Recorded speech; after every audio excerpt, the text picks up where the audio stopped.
Shalom, selamat siang untuk kita semua. Kami ikatan pelajar dan mahasiswa juga Kota Studi Semarang Salatiga dan kami keluarga korban. Kami ingin menyatakan sikap jumpa pers kami terkait 4 pelaku mutilasi yang melakukan tindakan kejahatan manusiawi.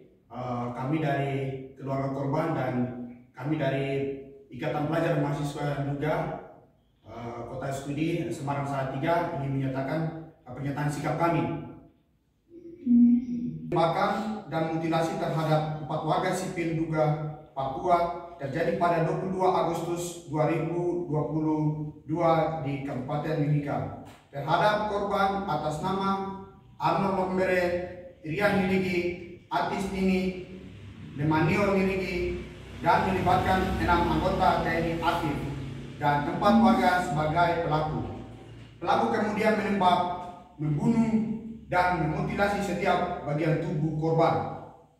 Perbuatan tidak terpuji ini telah mencederai harkat dan martabat manusia dan terus menambah daftar panjangnya kekerasan di tanah Papua. Untuk kesekian kalinya perbuatan ini berasal dari oknum militer yang masih berfiliasi tindakan-tindakan kekerasan yang terus dipelihara, dirawat, dan dilanjutkan merupakan bagian dari proses pembiaran yang dilakukan oleh negara.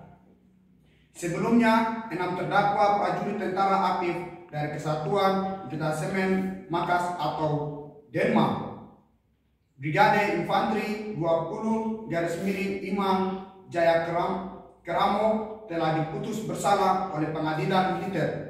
3 diantaranya divonis seumur hidup, yaitu Praturahman Amin, CC, Robertus Putra Liman, dan Mayor Infanteri Hermanto Franciscus Daki.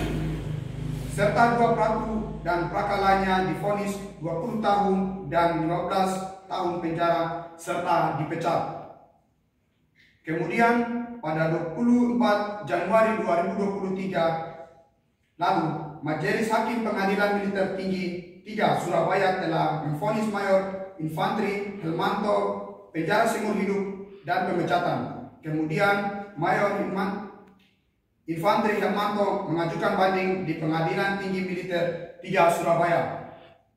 Banding ini telah diterima dan diputus Majelis Hakim Banding Pengadilan Militer 3 Surabaya pada 12 April 2023. Putusan banding ini telah membatalkan putusan pidana seumur hidup dan mengurangi pidana penjara selama 15 tahun dan pemecatan.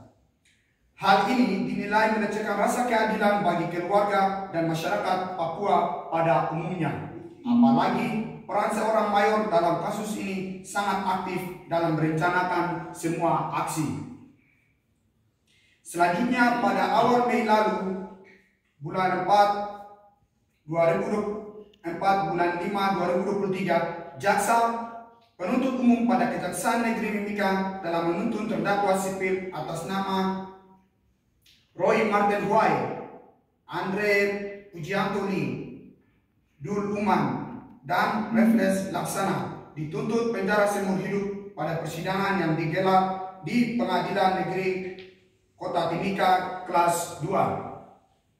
Para terdakwa ini dinilai bersalah melakukan tindak pidana. Mereka melakukan KUHP Junto pasal 55 ayat 1. Tuntutan jaksa penuntut umum ini tentu membawa sejak berlangsungnya persidangan sipil banyak perlakuan berbeda atau diskriminatif terhadap keluarga korban di Pengadilan Negeri Timika.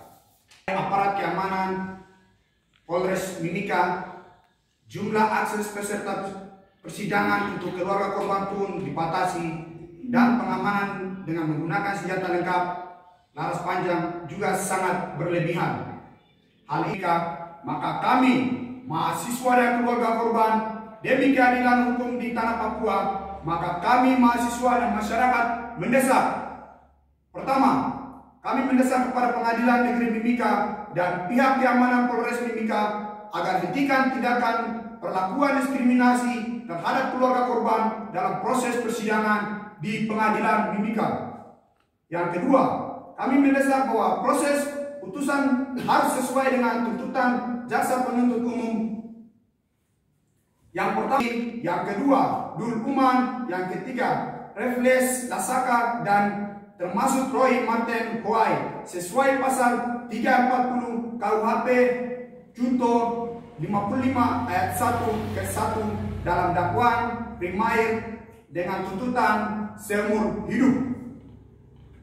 Yang ketiga, kami mendesak Majelis Hakim Banding Pengadilan Tinggi Militer 3 Surabaya agar tinjau ulang putusan pengurangan hukuman penjara seumur hidup menjadi 15 tahun terhadap Mayor Hermanto Franciscus Danki karena tidak sesuai dengan gelar perkara dan fakta persidangan bahwa Mayor Hermanto Franciscus Danki merupakan otak yang mengatur perencanaan kasus mutilasi bersama lainnya dan wajib diberikan hukuman seumur hidup.